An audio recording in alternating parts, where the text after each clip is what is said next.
이에 금융위원회는 시장의 불안 심리 확산을 억제하기 위해 보다 강한 시장 안정 조치를 시행합니다. 먼저 다음 주 월요일부터 6개월간 공매도를 금지합니다. 둘째, 6개월간 상장회사의 일일 자기주식 매수주문 수량 한도를 완화하겠습니다. 셋째, 증권회사의 과도한 신용융자 담보주식의 반대 매매를 억제하기 위해 동일한 기간 동안 신용융자 담보비율 유지 의무를 면제합니다. 기관 투자자 여러분들과 금융업권에서도 증시 수급 안정을 위한 노력에 적극 동참하여 주시기를 바랍니다. 유가증권 시장에서 서킷 브레이커가 발동돼서 미국 9.11 테러 발발 이후인 2002년 5월 먼저 6개월, 다음 8년 월요일부터 6개월 만입니다. 6개월간 공매도를 금지합니다. 안녕하세요. 현실주의자입니다. 오늘은 토요일입니다. 제가 하루 늦게 영상을 찍었는데요. 어제는 진짜 너무 피곤해서 또 토요일이고 하니까 그냥 영상을 찍지 않고 잤습니다. 오늘 찍으면 되니까요. 일단은 정말 역대급 장이 발생했습니다. 어제 장을 보내신 여러분들에게 박수를 보내드립니다. 저한테도 박수를 보내주고 싶네요. 왜 하필 이런 썩을 타이밍에 공매도 금지를 하는지 저는 정말 궁금합니다. 일단은 뒤늦고 아쉬운 타이밍이긴 하지만 이게 왜 제가 이렇게 생각을 하는지 뒤에서 말씀드리겠습니다.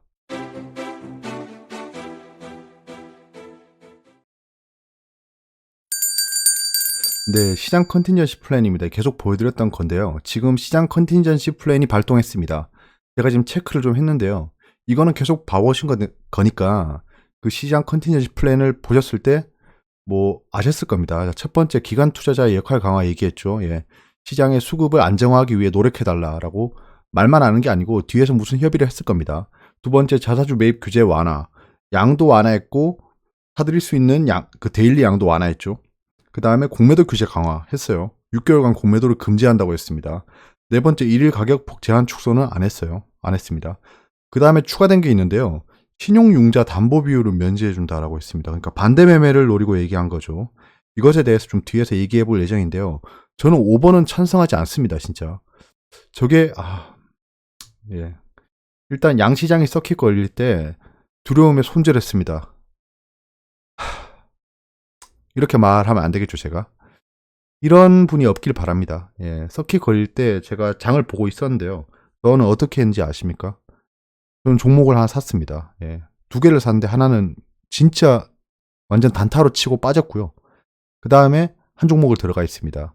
사실 서킷 걸리고 그렇게 빨리 회복되지 않았습니다. 그렇기 때문에 살 수 있는 시간은 충분했어요. 뭐 일단은 이게 왜 그렇게 했냐면 투매 때 손절하신 분 없죠. 손절은 무조건 반등 때 하시는 겁니다. 어제 같은 서킷이 터질 때 더 하락할 거다라는 생각보다는 반등할 거다라는 생각이 합리적입니다. 비이성적인 하락은 비이성적인 상승을 불러옵니다. 이거는 진짜 분명해요. 이 방향성에 윤활유를 들이붓고 있는 ETF 금액이 계속 증가하고 있습니다. 이건 제가 엊그제 말씀드렸죠.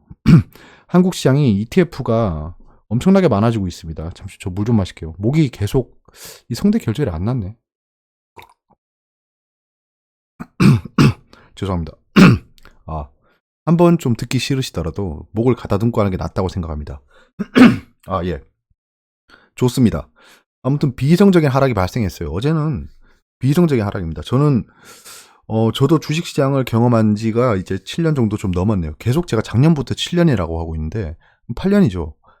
이 로얄 샬루트 20년산도 1년 더 보관하면 로얄 샬루트 21년산입니다. 아니죠. 아무튼 7, 8년 정도 경험을 했는데요. 이런 장은 처음이었습니다, 진짜. 왜냐하면 전 제 경험의 바운더리 안에서 금융위기를 겪어보지 않았습니다.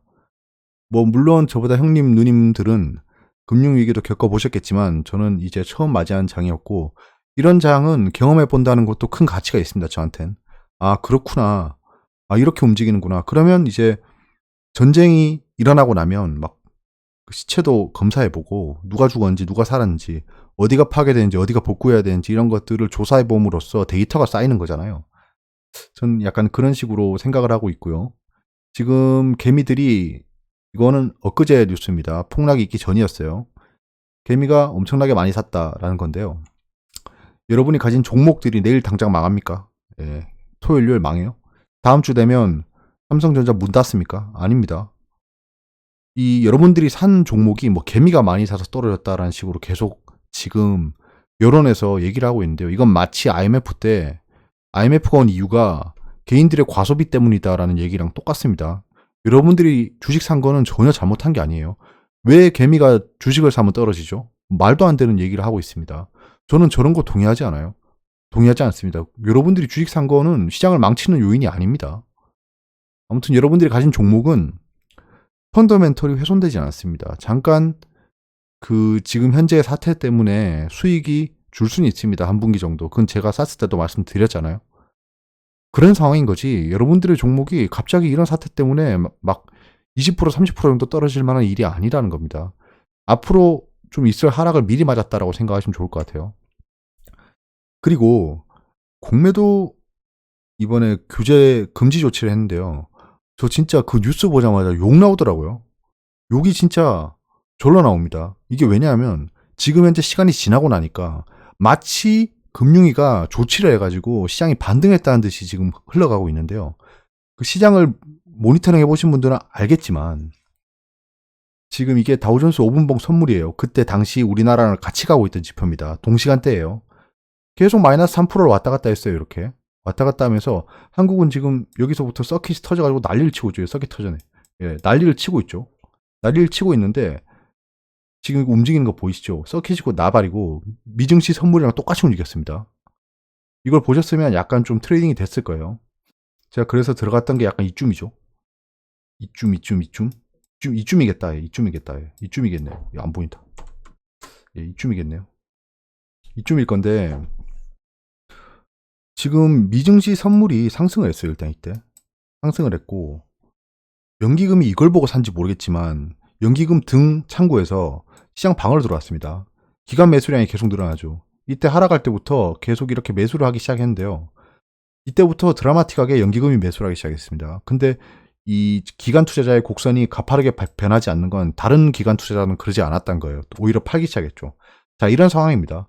이런 것 때문에 서킷 브레이크권에 있던 주식이 반등을 했습니다. 엄청나게 반등을 했어요, 진짜.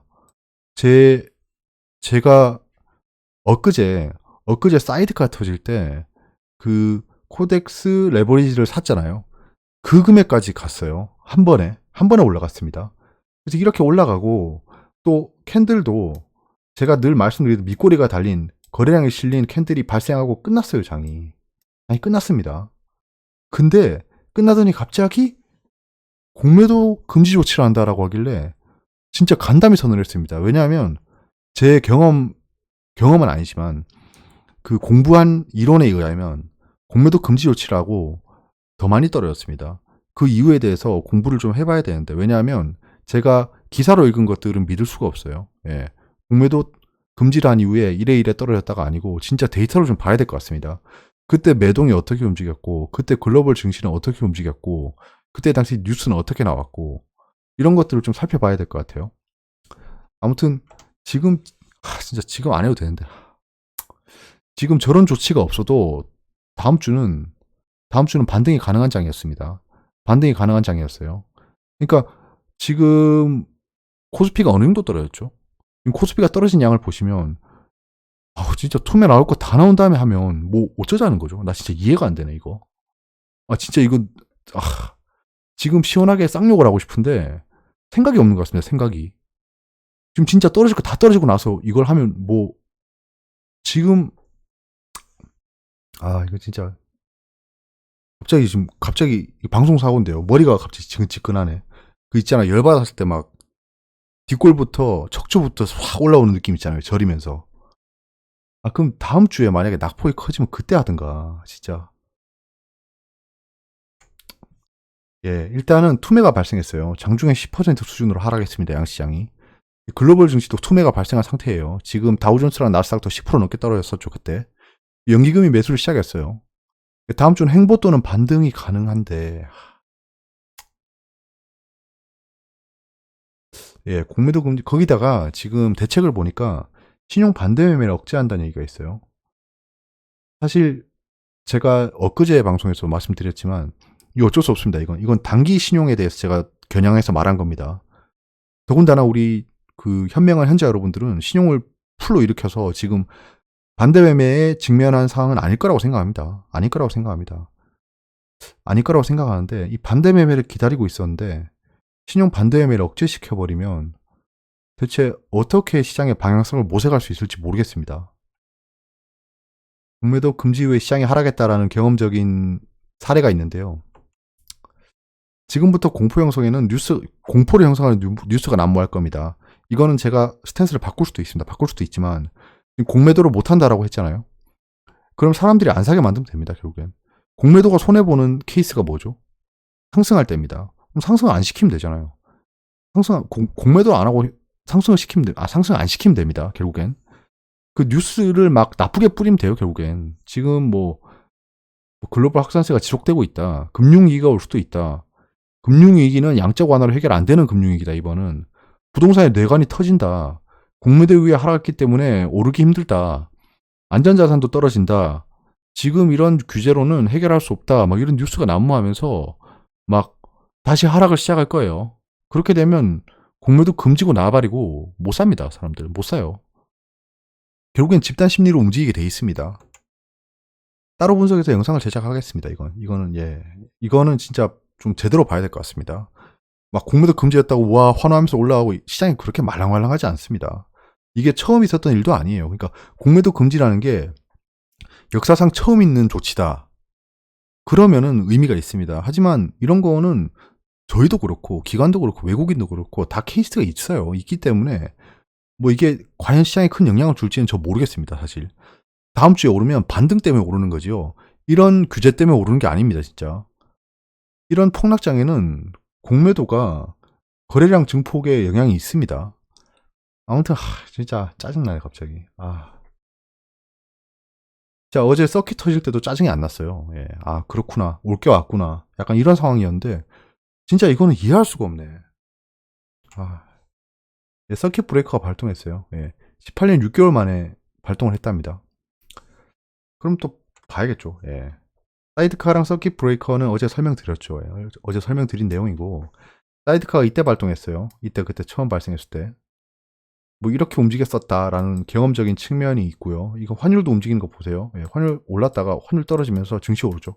환율은 꼭 보셔야 돼요. 예, 환율은 꼭 보셔야 됩니다. 환율을 보실 거면 달러 인덱스도 같이 보셔야 돼요. 미국 증시도 같이 보셔야 되고요. 유가도 같이 보셔야 돼요. 볼 거 다 봐야 됩니다. 예. 제가 주차 영상 때 말씀드리니까 같이 보시면 될 것 같아요. 자, 서킷 브레이커가 발동했다. 18년 6개월 전입니다. 돌아왔어요. 2001년 9월 21일. 이게 이때 9.11 테러 때입니다. 날짜 보시면 알겠죠. 예, 이때 서킷 브레이커 터졌죠. 자, 9.11 테러가 터지면 이거는 지금 현재 상황이랑 좀 다르긴 합니다. 놀래서 터지는 거죠. 그러니까 이번에 서킷 브레이커 터진 거는 놀래서 터진 건 아니에요. 예, 이거랑 다르긴 합니다. 저 때는 갑작스럽게 생긴 사건이고요. 지금은 갑작스럽게 생긴 사건이 아닙니다. 아무튼 이때 서킷 브레이커 터졌을 때 또 곧바로 반등하지 않아요. 이렇게. 예. 방향을 모색하고 쭉 올라갑니다. 이거 완전 메롱이죠. 메롱. 웬걸 고마워 하고 여기서 이빠에 사서 갔을 거예요. 예, 돈 가진 애들이. 그리고 쭉 올렸을 겁니다. 이동평균선 타고. 아무튼 서킷 브레이커 18년 6개월 전에 서킷 브레이커 이후에는 상승했었다. 라는 거고요. 예, 외국인 비중에 대해 설명드렸는데 여러분 제가 설명 안 드린 게 있어요. 다시 넣은 이유가 외국인 비중이 38.6%, 어제도 1조 원 가까이 팔았죠. 1조 원. 1조 원 가까이 팔았는데 자, 보세요. 그럼 얘들이 약 500조 규모를 가지고 있어요. 지금 시장이 한 30% 떨어졌잖아요. 30% 떨어졌고 지금 환율도 약 10% 올랐습니다. 거의. 맞죠? 그러면 얘들은 지금 30%면 150조입니다. 150조. 그리고 환율이 여기서 10% 하면 돼지 셈을 한번 해보죠. 여기 10% 떨어지면 165조. 지금 외국인은 시장이 하락함으로써 공매도를 제외하고 얘기할게요. 165조를 손해보고 있습니다. 이 하락으로 인해서. 이해되시죠? 얘들도 올라야 돈 법니다. 공매도로는 한계가 있어요. 이건 또 있네. 예. ETF 시장이 계속 증가하고 있다는 거 말씀드렸고요. ETF가 지금 변동성에 완전 기름을 붓고 있습니다. 그러니까 하락할 때 인버스를 사버리고 상승할 때 레버리지를 사버려서 이거 완전 진짜 이동평균선을 가장 중요시 봐야 될 것 같습니다. 결국에는 이동평균선에 수렴하게 돼 있어요. 오늘 하락했던 기업 가치는 제자리를 찾아가게 돼 있습니다. 만약에 상승하지 않잖아요. 그럼 그게 제자리입니다. 결국에는 주가는 합리적으로 움직여요. 단기적으로 보면 비합리적이지만 장기적으로 보면 합리적으로 움직입니다. 이거는 역사가 말해주고 있어요. 이거는 유서가 깊은 미국 증시가 말해주고 있습니다. 우리나라 증시는 뭐 너무 개판이니까. 자, 외국인 이제 일별 순매도가 몇 번째죠? 2, 4, 6에 7번째 매도를 기록했네요. 기록했는데 외국인 순매도 이후에 상승했던 흐름들이 있었습니다. 그러니까 외국인이 파는 게 시장 하락을 담보하지 않습니다. 반대로 외국인이 사는 게 시장 상승을 또 담보하지 않지만 롱텀 플래너로 보면 외국인이 지속적으로 매수하면 주가는 상승합니다. 한국 시장을 좌지우지하는 건 외국인이에요. 그렇기 때문에 대서특비라는 것도 전부 다 외국인의 움직임이죠. 시장 반전의 신호를 대기하고 있었습니다. 이게 얼마 전에 반등했을 텐데요. 약간 이런 밑골이 긴 거 어제 발생했죠. 예, 1700을 깨거나 1700 깼죠. 1700 깼습니다. 그럼 살다 진짜 코스피가 1700이 깨지네요. 비이성적입니다. 이거는. 예, 이거는 아무리 봐도 비이성적이에요. 제가 진짜 맨날 꿈꿔오던 장이었어요. 진짜 7, 8년 정도 투자하면서 코스피가 1700이 깨질까? 와, 그때 되면 진짜 무조건 나는 진짜 기회를 잡아야지. 이렇게 꿈꿔오던 장이 지금 왔습니다. 반대로 생각해보면 그래요, 여러분. 지금 지옥 같지만 생각해보면 꿈꿔오던 장이 왔어요. 여러분 그런 꿈 꾸지 않으셨어요? 코스피가 1800 깨질까? 2000 밑으로 내려갈까? 와, 진짜 1000 밑으로 내려갔으면 좋겠다. 그럼 나는 진짜 영혼까지 끌어모아서 사야지. 이런 생각했었잖아요. 근데 그게 온 상황입니다. 그렇기 때문에 저는 흥미롭게 보고 있고요. 반대 매매가 억제되면 어떡하지? 공포에 살아. 이거 엊그제 말씀드렸던 건데 지금 현재 공포가 발생했습니다. 공포가 발생했어요, 진짜. 이 공포 구간이었어요, 진짜. 저는 공포까지는 안 느꼈습니다. 모든 종목이 하락했습니다. 지금 서킷 브레이커 터졌을 때 룰루랄라 할 수 있는 사람 없었어요, 진짜. 없었습니다. 모든 종목이 하락 중이었고 외국인은 심지어는 외국인은 10% 떨어지면 50조로 손해보는 상황입니다, 한 번에. 그러니까 외국인들도 50조로 손해보는 상황이었어요. 그러니까 누구도 웃을 수 없는 상황이었습니다. 아주 그냥 이런 장을 버티신 여러분들한테 다시 한번 응원의 말씀 드리고요. 지금 괜찮은 움직임입니다. 사실 이거 괜찮은 움직임이에요. 지금 현재 사태는 다 빼놓고 생각하자고요. 외부적인 요인 다 뺄게요. 움직임만 보면 되게 괜찮은 움직임을 보였어요. 이게 기준이 되겠죠, 이제. 기준봉이 생겼습니다. 기준봉. 이 밑꼬리를 먹을 수는 있어요. 그러니까 상승하더라도 이렇게까지 올 수 있습니다. 자, 이렇게. 여러분 보세요, 한번. 지나간 사태를 보면 알잖아요. 리먼 브러더스 사태도 지금보다 심하면 심했지 뭐 더 얌전하지 않았습니다.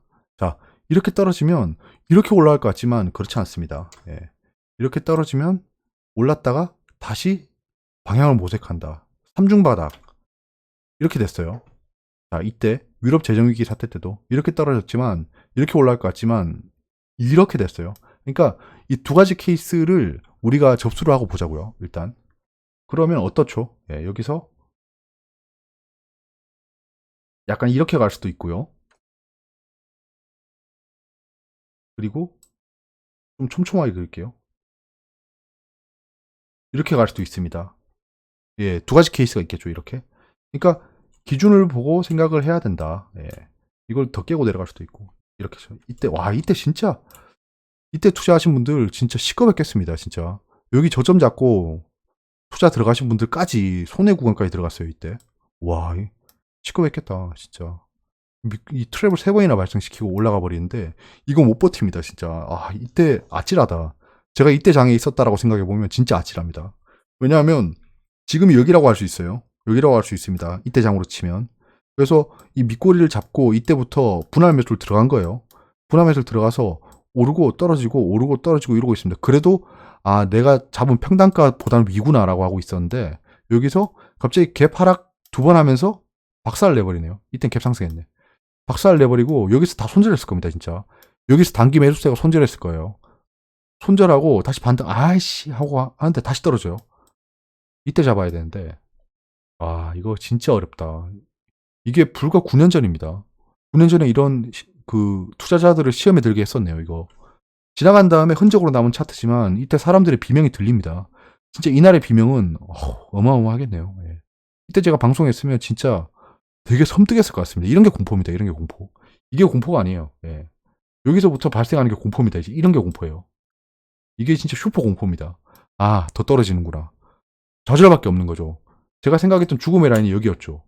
죽음의 라인. 좌절밖에 없는 겁니다, 진짜. 삼성전자를 업데이트했는데요. 똑같습니다. 똑같고 공매도가 더 발생했죠. 예, 공매도 거래량이 더 올라갔습니다. 더 올라갔고 삼성전자의 낙폭은 그리 크지 않았어요. 5만 원 복구해줄까 말까 하다 끝났죠. 예, 삼성전자가 4만 5천 원까지 가는 걸로 알고 있습니다. 예, 밑꼬리가 4만 5천 원까지 달린 걸로 알고 있는데, 예, 아무튼 예, 10% 정도 오르고 끝난 것 같아요. 맞나? 예, 10% 정도 올랐을 거예요. 한 7, 8% 정도 오르고 끝났을 겁니다. 예, 신용이 줄었을지 궁금하네요. 예, 신용이 어제 좀 금요일 날 좀 털리고 분명히 반대매매 나갔을 거예요. 예, 분명히 반대매매 나갔을 겁니다. 그리고 뉴스를 몇 개 볼게요. 마스크 쓴 대한민국 루이비통은 산다. 자, 재밌어서 넣었는데요. 자, 지금 루이비통은 계속 많이 사고 있대요. 확산해도 아랑곳하지 않는다. 명품 매장들요. 예, 지금 8,000명을 돌파하면서 뭐 블라블라인데 명품 매장만큼은 문전성시를 자랑한대요. 자, 오히려 지난달에도 지난해 같은 기간과 비교해 늘었답니다. 얘들은 불황이란 게 없네요, 지금.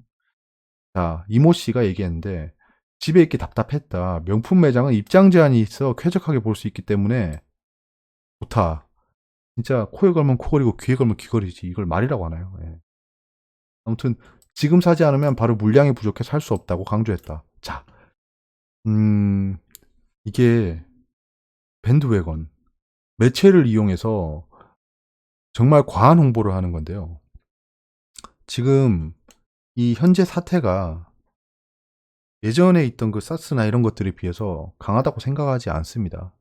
근데 너무 사람들에게 두려움을 심어주고 있는 상황은 있어요. 진짜 그게 예전에 에볼라, 사스, 뭐 신종플루, 메르스보다 심한 거면 이런 일이 발생할 수 없습니다. 사람들은 지금 가면을 쓰고 있는 거예요. 위험해라고. 근데 되게 웃겨요. 예. 그러니까 왜 여긴 예외가 있는 거죠? 아닙니다. 여기라고 뭐 바이러스 프리일까요? 아닙니다. 그러니까 약간 좀 한번 생각해 볼 필요가 있습니다. 이런 거에 대해서. 너무 내가 언론에 휘둘리고 있지 않은가. 자, 개미도 전문가도 하루 종일 공포에 휘둘렸다라는 기사인데요. 이거 재밌습니다. 이 기사는 재밌어요. 그래서 내용을 넣었으니까 여기서 보시면 될 것 같아요. 자, 코스피와 코스닥 양시장에서 함께 서킷 브레이커가 발동된 이날 증시 전문가들은 물론 개인 투자자 가릴 것 없이 공포에 사로잡혔다. 한 번도 경험하지 못, 이거 어디서 본 단어인데. 예, 한 번도 경험하지 못한 폭락장에 완전 패닉 상태에 빠졌다. 예, 맞습니다. 진짜 시장을 보니까 패닉이더라고요, 사람들이. 여러분들의 얼굴이 보였습니다. 예. 저는 가슴에 손을 얹고 다시 말씀드리지만 전혀 당황하지 않았습니다, 진짜. 전혀 당황하지 않았어요. 오히려, 예, 아, 이거 오늘은 단타로 좀 수익이 나겠구나 싶었습니다. 주식이든 펀드든 연금이든 손실 걱정이 이만저만이 아니었다. 모두가 혼란스럽긴 마찬가지였다. 예, 이게 중요하죠. 모두가 혼란스러웠어요, 어제. 모두 빼기 1입니다. 예, 저는 아니에요. 예. 20년 이상 증권회사에 근무한 베테랑 증권맨 사이에서도 사상 처음 보는 폭락장. 이게 뭐, 20년 이상이면 IMF도 겪었고, 그 다음에 리먼 브로더스도 겪었는데, 말도 안 되는 소리 하고 있습니다. 서킷 브레이커도 이때까지 4번인가 일어났죠. 코스닥, 코스피, 양시장 합쳐서. 뭔 소리인지 모르겠어요. 그러니까. 귀가 찹니다. 20년 이상, 뭐, 육아휴직을 한 18년 갔다 왔나? 뭔 소리지? 자, 주식 투자자 A씨는 전문가 추천까지 받고 산 주식인데 속절없이 무너지니 힘들다. 바닥 밑에 지하실이 있다고 말만 들었지 이럴 줄은 몰랐다. 바닥은 누가 정했죠? 예. 대기업에 근무하는 B씨는 회사 사정이 안 좋아 월급이 깎일 판에 유일한 희망으로 여겼던 주식마저 이렇게 떨어지니 말 그대로 삶의 의욕이 상실되는 기분. 어제 많은 분들이 이랬을 것 같아요. 어제 같은 날은 윗사람한테 보고를 하면 안 됩니다. 회사에서. 괜히 찾아갔다 욕만 먹어요. 지금 뭐 기업의 CEO분들이 특히 뭐 삼성전자의 CEO분들은 주식을 굉장히 많이 가지고 있잖아요. 뭐 몇십억치 가지고 있습니다. 많게는 몇백억. 어제 굉장히 많이 떨어졌겠죠. 찾아가면 안 됩니다. 어제 같은 날은 그냥 연차를 쓰고 보고를 하면 안 돼요. 이거는 회사 생활 노하우입니다. 예. 저도 어제 윗사람한테 보고 하나도 안 했습니다. 그래서 일부러 좀 뺐어요. 아주 덜 썼으니까. 예, 하루만 더 주시면 안 될까요? 하고 다음 주에 보고한다고 다 밀었어요. 예, 짱이죠. 예. 자, 주식시장 최전방에서 일하는 베테랑 증권맨도 폭락장 영향을 피하지 못했다. 이거 뭐 당연한 얘기죠. 예. 최전방이 있으면 폭락장을 피하나요? 예. 어제는 한창 떨어질 때 양시장 합쳐서 상승하는 종목이 20개가 안 됐습니다. 예, 20개가 안 됐어요. 거의 뭐 2,000개 종목이 넘는 이 시장에서 20개 종목이 안 됐습니다. 1%의 종목도 오르고 있지 않았다라고 보시면 돼요. 증권회사 직원 C씨는 증권회사에서 15년 일했는데 뭐 다들 뭐 20년 15년 왜 이래. 리먼 브로더스 사태도 이 정도는 아니었던 것 같아. 개소리죠. 예, 개소리죠. 예, 개소리입니다. 예, 개소리인 게 밝혀졌습니다. 이분 C씨가 누군지 모르겠는데 개소리입니다. 육아휴직 갔다 온 것 같아요. 처음 보는 폭락장 개소리입니다. 예, 아까 차트 보셨죠, 같이. 비슷한 일들이 계속 일어나고 있습니다. 이분은 되게 일을 열심히 안 하셨던 것 같아요. 그는 개인 투자를 하는 직원은 말할 것도 없고 증권회사 직원이 개인 투자가 가능한가 보네요. 예, 이거는 제가 처음 알았습니다. 왜냐하면 자기가 그 회사를 통해 접근할 수 있는 정보를 이용해서 개인 투자를 하면 안 됩니다. 안 됩니다. 사지도 팔지도 못하고 그냥 가만히 들고 있는 수밖에 방법이 없다. 이거 되게 잘 알고 있네요, 이분. 증권회사 직원이 맞네요. 예. 가만히 들고 있어야 됩니다. 이렇게 패닉이 발생하면요. 팔면 안 돼요. 예. 사지도 못하고, 이건 좀 애매하네요. 이 경험이 많으시면, 이런 일이 발생하면 반등은 한번 온다. 이게 지속적인 반등이냐 아니냐가 문제지, 비이성적인 매도는 비이성적인 매수가 발생합니다. 사람들이 생각도 안 하고 사는 거예요. 저도 그 단타 들어간 거 2개는 아무런 생각 없이 샀습니다. 아무런 생각 없이. 앞으로도 걱정이다. 증권회사 직원 D씨는 다음 주 월요일 반대 매매가 이거 어떻게 될지 모르겠네요. 예. 저도 월요일 반대 매매를 생각했는데 이상한 일이 발생해가지고 주말 동안에도 어떤 변수가 불거질지 알 수가 없어 불안하다. 예. 이거는 맞는 말이죠. 주말 동안 어떤 변수가 있을지 모르죠. 근데 지금보다 나쁘지 않을 거다. 예. 증권사 지점에서 일하는 이 씨는 내방 손님은 거의 없지만 전화 문의는 폭주했다. 이것도 되게 중요해요. 서킷 브레이커가 뭐냐고 물어보는 손님 진짜 기가 차지 않나요? 예. 기가 차지 않나요? 여러분들 주식시장이 그나마 승산이 있는 이유가 뭔지 아세요? 이런 겁니다. 예. 몰라요. 사람들이 모르고 투자합니다. 이걸 알고 모르고가 중요한 건 아니에요. 이걸 안다고 돈을 벌고 이걸 모른다고 돈을 잃고 이런 건 아닙니다. 아니지만 최소한 기본도 안 된 사람들이 돈을 넣는 시장이다. 그렇기 때문에 뉴스가 뜨고 고점인데도 사는 사람이 있다. 라는 거죠. 그런 사람들이 많기 때문에 그리고 주식시장의 회전율이 되게 좋아요. 그러니까 주식시장에 유입됐다가 피 보고 사라지고 이런 분들이 너무 많습니다. 그렇기 때문에 계속 똑같은 일에 당한다라는 겁니다. 그러니까 이런 장이 오는 것도 계속 주식 투자 인력이 바뀌니까 그런 거예요. 경험이 많아서 계속 투자하고 있는 워렌 버핏 같은 사람만 많았으면 절대 이런 폭락이 안 나옵니다. 진짜. 절대 안 나옵니다. 안 당해요, 사람들이. 외국인이 지금 160조를 손해보면서까지 이렇게 하락장을 만드는 이유가 있습니다. 지금 현재 이런 사태로 이 정도까지 금융위기급으로 떨어진다? 예, 제가 배운 책에는 그런 내용은 없습니다. 추가 입금은 어떻게 했냐는 손님. 이럴 만도 하죠. 손실을 어떻게 만회할 거냐고 화내는 손님. 예.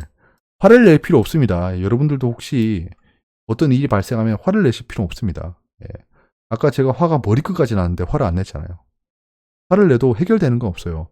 걱정을 해도 걱정이 해결되지 않습니다. 제가 팁에 속다 말씀드렸죠. 걱정을 해서 걱정이 없어지면 걱정이 없겠네. 그럼 제가 걱정을 365일 할 수 있어요. 왜냐면 걱정이 없어지잖아요. 근데 걱정을 한다고 해서 걱정이 없어지지 않고 화를 낸다고 해서 이 상황이 해결되지 않습니다. 아무튼 이런 기사가 있더라고요. 네. 이거는 다시 한번 말씀드리는데 패닉 셀 때 파는 것만큼 멍청한 짓은 없다라는 겁니다.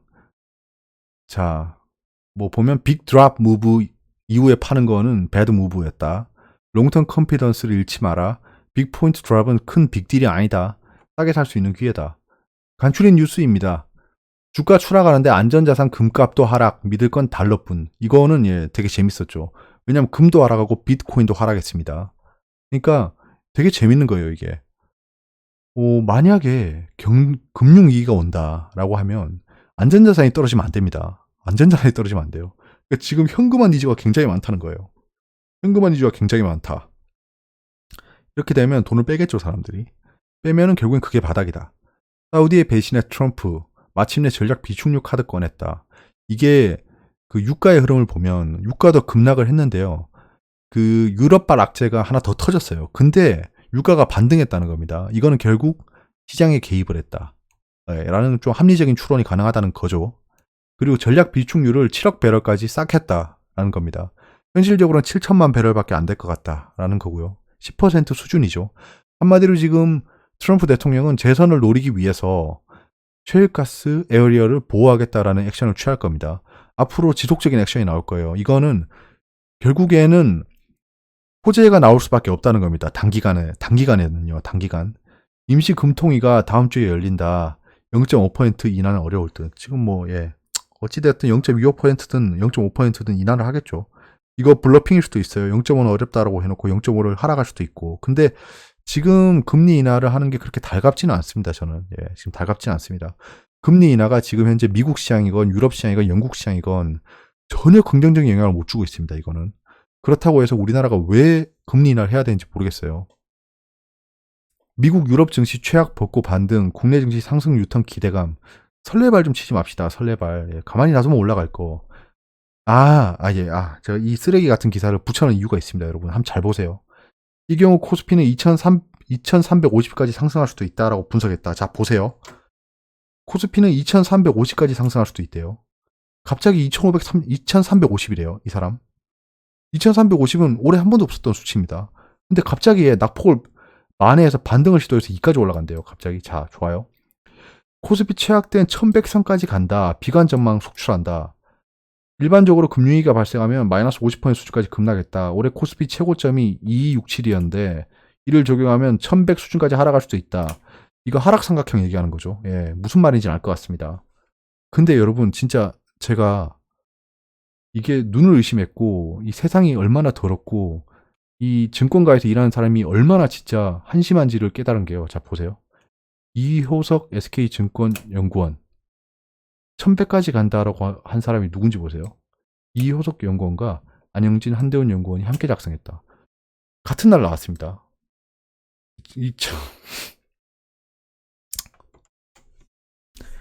자, 캘린더에 발생한 일은 없고요. 이것도 의미가 없었습니다. 지금 현재는 팬데믹과 그 다음에 서킷 브레이커와 금융위의 컨티뉴시 플랜 3가지였습니다. 그 외에는 아무것도 영향을 줄 수가 없습니다. 이 시장에서. 자, 오펙 공동감사위원회 이거 아직 유효한가요? 저게 기다리고 있고요. 그것도 넣어야 되겠네. 임시금융위. 시장이 이렇게 움직였고 고생 많으셨습니다. 서킷 브레이커가 터졌고요. 여긴 1700선이 깨지는 기염을 토했습니다. 정말 제 살아생전에 이런 일이 오네요. 진짜요. 여러분들 그 IMF 때 1000포인트 밑으로 떨어졌잖아요. 그걸 보면서 제가 그때 당시 투자했으면 1000m로 떨어질 날이 오려나? 그러면 진짜 투자할 수 있는 기회가 올 텐데. 여러분 지금 1700 깼잖아요. 좋아요. 1100까지 간다고 칠게요. 1100까지 간다고 칠게요. 근데 그러면 IMF 때 1000포인트 밑으로 내려가는데요. 그럼 그때 그 900포인트도 있을 거고 1000포인트도 있을 거고 950포인트도 있을 거고 1150포인트도 있을 거고 1100포인트도 있었을 겁니다. 그때 900대까지 떨어졌지만 1150에 산 사람이 실패했나요? 지금 현재 상황으로 보면 아닙니다. 그분은 실패하지 않았어요. 그런 겁니다. 1700을 깼습니다. 1600까지 갔어요. 1100까지 간다 칩시다. 그러면 나중에 시간이 흘러서 제가 지금 얘기하듯이 코스피가 1800을 깨는 날이 올까? 코스피가 1700을 깨는 날이 올까? 코스피가 1000을 깨는 날이 올까? 라고 그 생각했던 시점만큼 흘러가면요. 절대 투자할 거리라고 할 거예요. 분명히 지금 현재의 사태가 해결되고 상승한 뒤에 많은 사람들이 주식시장에 유입된 다음에 오늘의 수치를 보면서 절대 투자할 걸. 이게 지금 그 리먼 브로더스 사태 때 1600까지 갔을 때, 그 다음에 그 그리스발 금융위기 때 1600까지 갔을 때, 그리고 IMF 때 1000포인트 밑으로 깨졌을 때, 그때 당시에 시장 참여자들은 정말 공포스러웠을 거고 패닉이었을 거고 힘든 시간을 보냈을 겁니다. 지금 여러분들이 느끼고 있는 그 감정을 그때도 더하면 덜했지 덜하지 않았을 겁니다. 그때는 지금보다 정보도 많지 않았어요. 지금이야 정보가 많으니까 이런저런 얘기를 들어볼 수 있잖아요. 그때는 그런 것도 없었습니다. 그런 상황을 겪어온 그 포인트를 보면서 우리는 나중에 그런 얘기를 한다는 거예요. 저때 투자할 걸. 그때 그 당시에 겪었던 그 힘듦과 열받음과 좌절감과 그때 투매에 동참해서 손해본 사람들의 영혼을 다 무시한 채 저때 저 포인트에 투자했었어야 되는데 라고 했어요. 훗날 오늘의 포인트를 보고 그 얘기를 할 겁니다. 코스닥은 뭐 진짜 양반이죠. 마이너스 13%까지 떨어졌었죠. 근데 거의 2배 가까이 반등하고 끝났습니다. 외국인 기관은 계속 사고 있었습니다. 이게 마치 반등할 때 산 것처럼 보일 수 있는데요. 얘들은 계속 사고 있었어요. 밑에서 계속 받고 있었습니다. 얘들아 던져 야 던져 그러면서 외국인은 또 1조 가까이 팔았고요. 자, 대차거래 잔고가 줄었습니다. 공매도 상한을 계속 하고 있었어요. 얘들은 지금 하락장에 공매도 상한을 계속 하고 있었습니다. 제가 다음 주 화요일쯤에 보면 주가가 이렇게 떨어졌잖아요. 공매도 잔고도 이렇게 떨어졌을 겁니다. 이거 확실합니다. 이거 한번 볼게요. 이거 뭐 보면 나오는 거니까. 이틀 뒤에 나오는 거니까 좀 느리긴 한데요. 투자자 예탁금은 또 늘었습니다. 과연 어제 늘었을지 궁금한데요. 저는 어제 늘었을 것 같습니다. 신용융자는 많이 줄었을 것 같아요. 뭐 미증시는 크게 반등하고 끝났습니다. 이게 뭐 호재냐? 호재도 아니고 악재도 아닙니다. 호재도 아니고 악재도 아닙니다. 이게 뭐 미국 반등한다고 우리 반등할 것 같으면 뭐 정말 세상이 쉽죠. 미국 반등한 날 다음날 시초가에 사면 무조건 돈 버는 거잖아요. 그렇게 1차원적으로 생각할 게 아니란 겁니다. 일단 미국은 반등을 했고요. 일단 반등을 했습니다. 낙폭 과대에 따른 반등으로 볼 수 있고요. 이게 턴어라운드 하느냐는 퀘스천인 거죠. 퀘스천인 거죠. 근데 여러분 한 가지 생각해 보셔야 될 게 제가 지금 멘탈리 도움을 많이 드리려고 이런 얘기를 많이 하는 겁니다. 이런 숫자를 가지고 노는 거는 아무런 의미가 없습니다. 그냥 현황을 전달해 드리는 것일 뿐인 거고 여기에 각각 그 스피커들의 개개별의 그 의견이 되게 중요한 것 같아요. 그런 가치관을 들어보고 아 저게 도움이 되는구나 받아들여야지. 좀 개소리야 이건 그러면서 안 받아들인 거고 약간 그렇게 가는 거예요. 아무튼 제가 방금 무슨 말 하려고 했지? 큰일 났습니다. 저 까먹었어요. 아니다. 다른 얘기 할게요 그럼. 코스피랑 코스닥이 만약에 하락을 많이 해요. 하락을 많이 하고 반등을 한다 칩시다. 그러면 시장의 어떤 인디케이터든 어떤 뉴스든 어떤 기관 투자자든 외국인이든 자자 이제 코스피 코스닥 상승 열차 출발하니까 여러분 빨리 이 열차 타세요. 지금 안 타면 여러분 절대 이거 상승 못 먹습니다. 라고 아무도 안 해줍니다. 아무도 안 해줘요. 갑자기 올라가고 있습니다. 어느 순간인가 주식이 올라가고 있어서 내가 못 잡을 정도의 속도로 올라갑니다. 질질질질질 막 KMW가 올라가듯이 주식이 올라가 버려요. 여러분 KMW 보면서 무슨 생각했나요? 근데 뭐야 이거 뭔지 모르겠는데 못 사겠어. 약간 이런 느낌이잖아요. 근데 어느 순간 5배, 6배, 7배가 있어요. 그러니까 여러분들한테 어떠한 도움도 주지 않습니다. 시장은. 상승할 때 여러분한테 얘기 안 하고 올라갈 거예요. 그렇기 때문에 시장에 참여하고 있어야 된다라는 겁니다. 잠깐. 아이쉐어도 많이 올랐네요. 보니까. 아이쉐어도 많이 올랐고 필라델피아 반도체 지수가 가장 크게 급등한 수치가 보이시죠? 이런 거는 괄목할 만하죠. 시장이 반등한 것보다 더 많이 반등했다는 겁니다. 그 반면 아이쉐어 코리아는 시장이 반등한 만큼 반등 못했습니다. 바이오텍도 약간 시장 상승률에 못 미치죠. 유로스톡스는 생각보다 많이 안 올랐네요. 많이 안 올랐네. 폭등하고 있다더니 많이 안 올랐네. 10년물과 3개월물은 많이 팔았죠. 이거 수익 많이 보고 팔았네요. 이 채권에 큰 돈을 움직이는 사람들이 돈을 좀 많이 벌었네요. 야간 선물도 그렇게 많이 안 올랐습니다. 어제 전에는 하한가에 가 있더니 반 정도밖에 못 올랐어요. 그렇기 때문에 5% 정도의 상승이 가능하겠습니다. 수치상으로 보면요. 왜냐면 사람들도 이제 기준이 없으니까 가장 가까웠던 그 시간에 있던 수치들을 참고할 겁니다. 시장 한번 보시죠. 의미는 없지만. 자, 코스피 움직임 보시면 아까 잠깐 말씀드렸으니까 간단하게 얘기할게요. 외국인이 선물을 사고 있더라고요. 이거 되게 재밌는 움직임이었습니다. 사다가 팔다 사더라고요. 보시면 사다가 팔다 사더라고요. 선물이 충분히 싸다라고 메리트를 느끼고 있는 겁니다. 외국인이. 일단은 선물 옵션 만기일이 끝난 다음이잖아요. 자, 그건 그렇고 외국인은 지속적으로 팔았습니다. 지금 백오데이션 상태라서 선물이 더 쌉니다. 선물이 더 싸요. 그러니까 합리적으로 투자를 하려면 지금 선물을 사는 게 맞는 겁니다. 왜냐하면 선물이 더 싸잖아요. 더 싼 걸 사는 게 맞습니다. 싼 걸 사고 비싼 걸 팔고 비싼 걸 팔아서 싼 걸 사고 이렇게 움직이는 게 차익거래입니다. 차익거래. 자, 지금 외국인은 다시 1조 가까이 팔았고요. 이 정도면 진짜 엄청나게 팔아제끼네. 이거 뭔가 보여주고 싶은 게 있는 겁니다. 얘들도 이렇게 손해보면서까지 파는 이유가 있어요. 공매도도 한계가 있습니다. 지금 제가 봤을 때 공매도 치고 있는 것보다 공매도 상환이 더 많습니다. 연기금이 이때부터 매수를 해서 상승을 했다는 거지요. 코스닥을 보시면 다른 금융투자는 사지도 않았죠. 금융투자는 오히려 팔았어요. 이렇게 팔았습니다. 그러니까 제가 말씀드렸던 게 기관 투자자의 매수가 계속 올라가지 않았던 게 연기금은 계속 매수했는데 얘가 팔고 있었기 때문입니다. 보험은 계속 들어오고 있네요. 그러고 보니까 보험이 시황이 좋을 것 같아요. 아무리 봐도 이거. 예. 보험이 돈이 좀 생기고 있나 봅니다. 기타 법인 이게 궁금한데 잠깐만. 한진칼. 한진칼이 하락을 좀 크게 했는데 얘가 반등을 되게 세게 하더라고요. 저는 얘 단타 들어가려고 매수로 걸어놨는데 한호가 차이로 못 샀습니다. 52,000원에 걸었는데 52,100원에 올라갔어요. 이거 좀 아쉬웠고요. 한진칼이 좀 생각나네. 이거 좀 아쉬웠고. 자, 코스닥.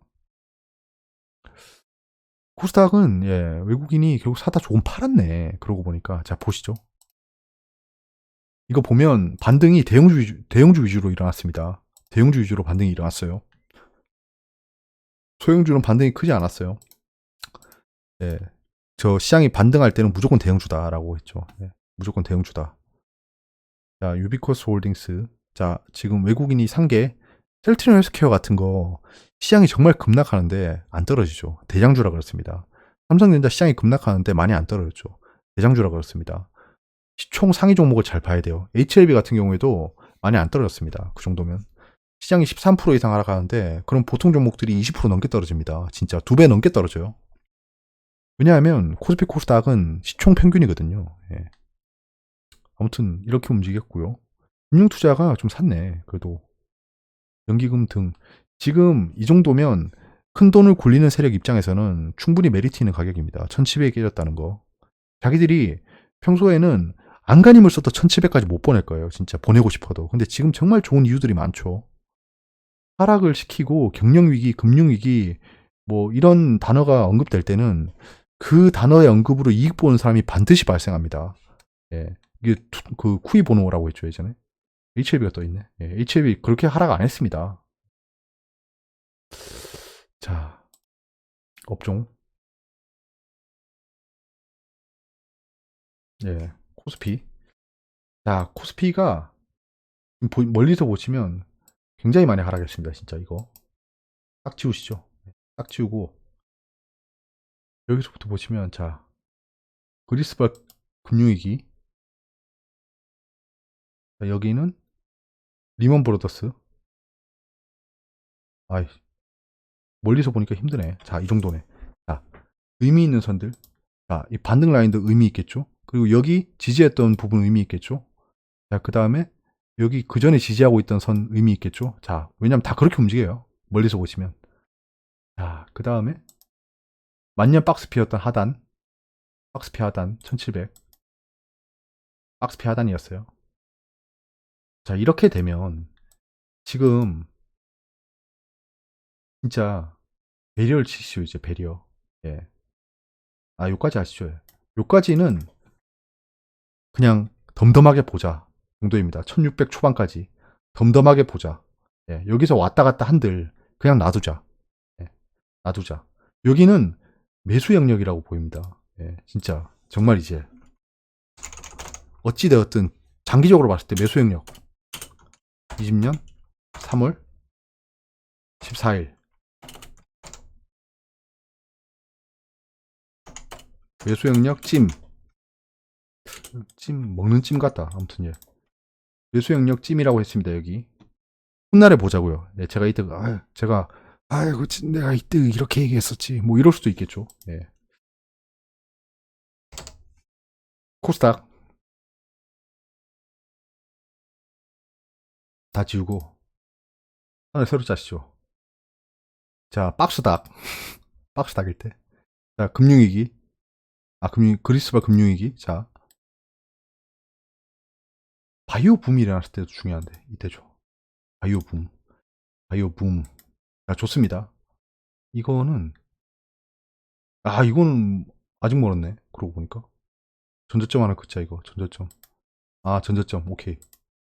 참 진짜 사람들 참 진짜 지지저항 좋아해. 참 그렇게 따라 움직이네. 450까지네요. 또 적어놓죠. 예. 20년 03월 14일 매수 영역 진.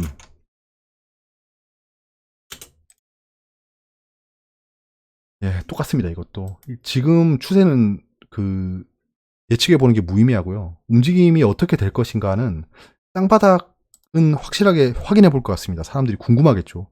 야, 이거 진짜 바닥 맞아? 야, 이거 금융위기, 아씨, 이거 맞아, 바닥? 약간 이렇게 생각하는 게 머릿속에 있어요, 아직. 예, 그거를 극복하기 힘들 겁니다. 패배지수.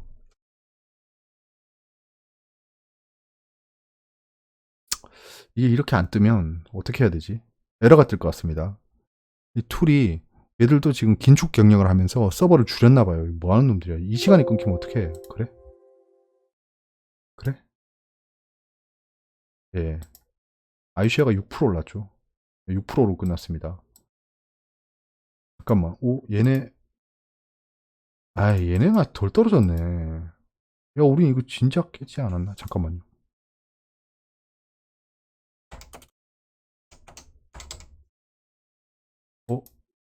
지금 얘가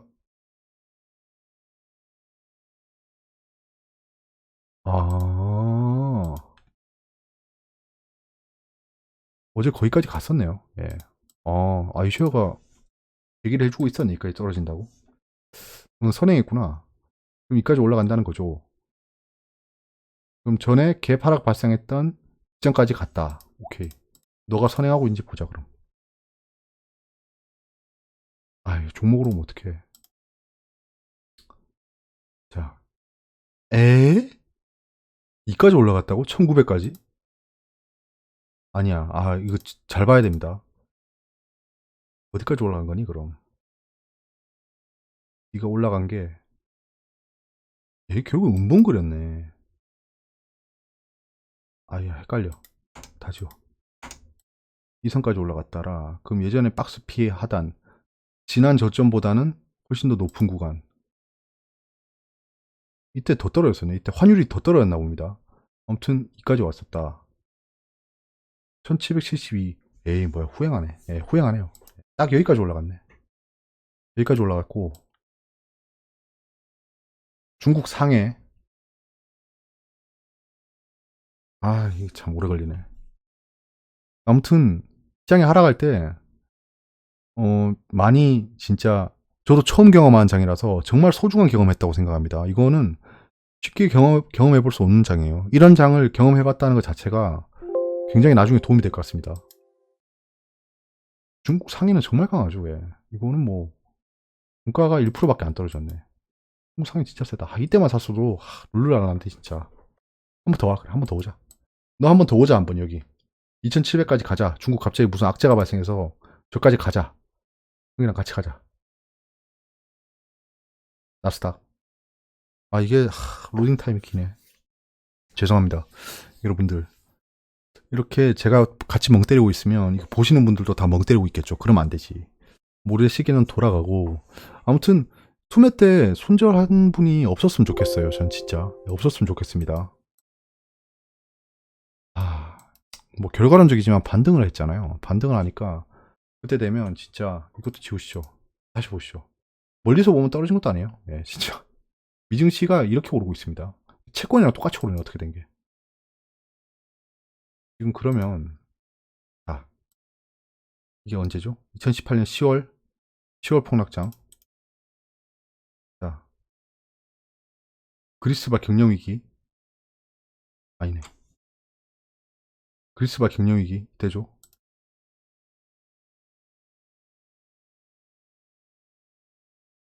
그러면 진짜 보수적으로 어디 보자. 멀리서 대충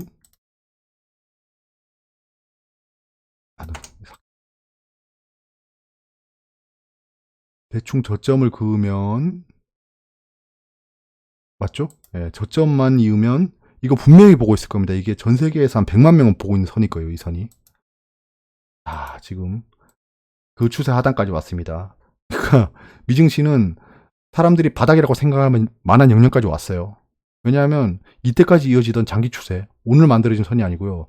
지난번 2년 전이 아니지 18년 하반기에 만들어진 최저점을 이은 선에 대해서 여기 지지를 받았습니다. 그렇기 때문에 미증시는 바닥이라고 생각하는 사람들이 굉장히 많아졌을 거예요. 기술적 분석을 굉장히 많이 합니다. 미국은 기술적 분석으로만 투자한다고 봐도 무방해요. 그렇기 때문에 investing.com 같은 데 들어가면 기술적 분석을 그냥 아예 프로그램적으로 해놓고 보여주죠. 스트롱 셀, 스트롱 바이 이러면서. 다우존스 볼 필요 있을까요? 보지 마시죠. 똑같겠지. 예. 아무튼 뭐 어려운 부분이 있으면 댓글로 말씀해 주세요. 여기까지고요. 정말 고생 많으셨습니다. 예. 분명히 금요일장은 역사에 남을 장이었습니다. 진짜. 서킷 브레이커 연속으로 터지는 일은 발생하지 않겠죠. 왜냐하면 진짜 저는 과거 케이스를 계속 공부하고 이론들을 공부하고 경제 관련 전공 서적을 굉장히 많이 보면서도 이런 현재 사태가 진짜 세상을 망하게 할 수 없습니다. 정말입니다. 이거. 예, 지금 너무 침소 봉대돼 있어요. 진짜. 이것만은 확신할 수 있습니다. 아무튼 주말 동안은 좀 내상 입으신 멘탈을 좀 치유하시는 데 집중하시길 바랍니다. 여기까지고요. 주말 잘 보내시길 바랍니다. 감사합니다.